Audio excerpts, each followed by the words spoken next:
আমি কেন হিন্দুত্ববাদের বিরুদ্ধে এত সরব? অনেকেই হিন্দু ধর্ম আর হিন্দুত্ববাদ এই দুটো জিনিসকে গুলিয়ে ফেলেন। তাই আজকের আলোচনায় হিন্দু ধর্ম, হিন্দুত্ববাদ আর হিন্দুত্ববাদের বিপদ নিয়ে আলোচনা করব। হিন্দুত্ব বিজেপির রাজনৈতিক দর্শন বা গাইডিং ফিলোসফি বলতে পারেন। হিন্দু ধর্ম একটা মহান ধর্ম, ভেরি ইনক্লুসিভ, বৈচিত্র্য ভরপুর। এই ধর্ম বলে সব ধর্মই নদীর মতো, যা সব বিশ্বাসী মনকে নদীর মতো বয়ে নিয়ে সেই সৃষ্টিকর্তার অসীম মহাসাগরে ফেলে। তুমি কোন পথে যাচ্ছ তার চাইতে গুরুত্বপূর্ণ হচ্ছে তুমি সেই মঞ্জিলে পৌঁছচ্ছ কিনা। রামকৃষ্ণ পরমহংসদেব, তিনি হিন্দু, ইসলাম, খ্রিস্টান ধর্ম মতে সাধনা করেছিলেন। অবাক বিষয় হচ্ছে তিনি একজন মুসলমানের জীবন যাপন করেছেন। তিনি নামাজ পড়েছেন, রোজা রেখেছেন, এবং তারপরে তার উপলব্ধি হয়েছিল যত মত তত পথ। প্রত্যেকটি ধর্ম পরম স্রষ্টার কাছে পৌঁছার। তিনি বলেছিলেন কোনো ধর্মকে অশ্রদ্ধা বা ঘৃণার চোখে দেখতে নেই। এটা হিন্দু ধর্ম, যেখানে রামকৃষ্ণ জন্মায়, বিবেকানন্দ জন্মায়, শ্রীচৈতন্য জন্মায়, আর হিন্দুত্বে জন্মায় কসাই মোদী, মোহন ভগত, নাথুরাম গডসে। হিন্দু ধর্ম বলে যত মত তত পথ, আর হিন্দুত্ব বলে না। সে বলে যত মত তত পথ নয়, সে বলে না, আমার ধর্মটাই শ্রেষ্ঠ, আমার জীবন ব্যবস্থায় শ্রেষ্ঠ।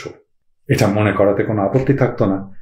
আমার বাবাকে আমার শ্রেষ্ঠ বাঙালি বলে মনে হতেই পারে, এটাতে কারো কোনো আপত্তি থাকবে না, এটাতে কারো কোনো আপত্তি থাকার কথা নয়। সেটা যদি একান্ত আমার নিজের ভালো লাগার বিষয় হয়েই থাকে। কিন্তু শ্রেষ্ঠত্বের ধারণা শুধু ধারণা হয়ে বিরাজ করে তৃপ্ত হয় না। শ্রেষ্ঠত্বের ধারণা সবসময় প্রতিষ্ঠা চায়। তাই শেখ মুজিব যখন শ্রেষ্ঠ বাঙালি, সেটা শুধু হাসিনার অন্তরে হাসিনার পিতা হিসেবেই শ্রেষ্ঠ বাঙালি হয়ে থাকবে না। এই ধারণাটাই হাসিনাকে তাড়িত করবে যেন সে পিতার শ্রেষ্ঠত্ব প্রতিষ্ঠা করে ছাড়ে, এবং সেটাই সে করেছে। সে তার বাবার সমালোচনাকে ক্রিমিনালাইজ করেছে, তার বাবার সমালোচনাকারীদের ধরে ধরে শাস্তি দিয়েছে, হাইকোর্ট দিয়ে জবরদস্তি করে জয় বাংলা স্লোগান দিয়েছে, তার বাবার মূর্তি বসিয়েছে একের পর এক। একইভাবে হিন্দুত্ব যখন তার ধর্মকে শ্রেষ্ঠ বলে মনে করবে, তখন সে মসজিদ ভেঙে মন্দির বানাবেই। সে ধরে ধরে মুসলমানকে জয় শ্রীরাম বলাবে, গরুর মাংস খাওয়ার অপরাধে পিটিয়ে মুসলমান আর দলিত মারবেই। এতে তার কোনো গ্লানি হবে না, কারণ সে তো করছে পৃথিবীর শ্রেষ্ঠ ধর্মের মহিমা বৃদ্ধির জন্য।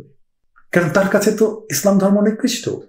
তো সে নিকৃষ্ট ধর্মের অনুসারী একজনকে সে তার ধর্মের শ্রেষ্ঠ ধর্মের একটা বয়ান তার মুখ দিয়ে বলাচ্ছে, সে তো তার ভালোই করছে। বুঝলেন তো শ্রেষ্ঠত্বের ধারণা কেন সমস্যা? এই শ্রেষ্ঠত্বের ধারণাই জন্ম দিয়েছিল হিটলারের। আর্য জাতির বিশুদ্ধতা প্রতিষ্ঠায় সারা দুনিয়াকে ছারখাড় করে দিয়েছিল। শ্রেষ্ঠত্বের ধারণা এমনই বিপজ্জনক। আপনার মনে হতেই পারে চেবা শুটকি দুনিয়ার সেরা খাবার। এখন আপনি এটা যখন মনে করবেন, আপনার মনে উদগ্র আকাঙ্ক্ষা হবে দুনিয়ার সবাইকে চেবা শুটকি খাওয়ানোর। আপনি অপ্রাসঙ্গিকভাবে দুনিয়ার সব জায়গায় ঢুকে পড়া শুরু করবেন। চেবা শুটকি খাইছেন? আহারে, চেবা শুটকি না খাইয়া মরে গেলে তো আপনার আফসোস থাকবে। ভাইজান, মনে রাখবেন, দুনিয়ার অর্ধেকের বেশি মানুষ আপনার পছন্দের চেবা শুটকি খাইতে গেলে বমি করে দিবে, কারণ তাদের টেস্ট ডিফারেন্ট। মোদির হিন্দুত্ববাদ এই কারণেই বিপজ্জনক। এই জন্যই মোদিকে ঠেকাতে হবে।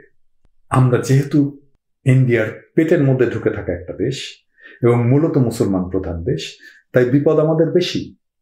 মোদির হিন্দুত্ববাদ সবচেয়ে বেশি ক্ষতি করবে আমাদের, করেছে, সেটা তো দেখতেই পাচ্ছেন। মোদির কারণেই তো হাসিনার ফ্যাসিবাদ এতদিন টিকে আছে।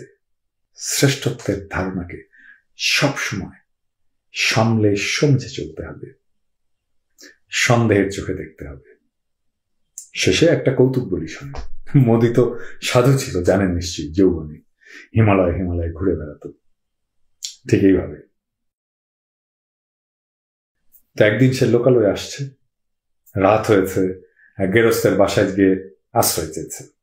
তো গেরস্ত বলে, সাধু, আমার বাসায় তো ঘর একটাই, আমার ঘরে থাকতে দিতে পারছি না, তবে আমার গোয়াল ঘর আছে, চাইলে ওখানে থাকতে পারেন, আমি পরিষ্কার করে দিচ্ছি। কিন্তু সমস্যা হচ্ছে আমার গোয়াল ঘরে শুধু পাঠা আছে, বোঝেনি তো, ওদের গায়ে খুব দুর্গন্ধ হয়। মোদি বলে, কই বাত নেই, আমি গোমাতার সন্তান, পাঠার সাথে থাকতে অসুবিধা হবে কেন? তো মোদি গোয়াল ঘরে ঘুমাতে গেল। তো সকালে গেরস্ত উঠে দেখে মোদি আরামে ঘুমাচ্ছে, কিন্তু গোয়াল ঘর ফাঁকা। সব পাঠা মোদির দুর্গন্ধে দড়ি দড়ি ছিঁড়ে পালাইছে। হিন্দুত্বের দুর্গন্ধ এতই তীব্র।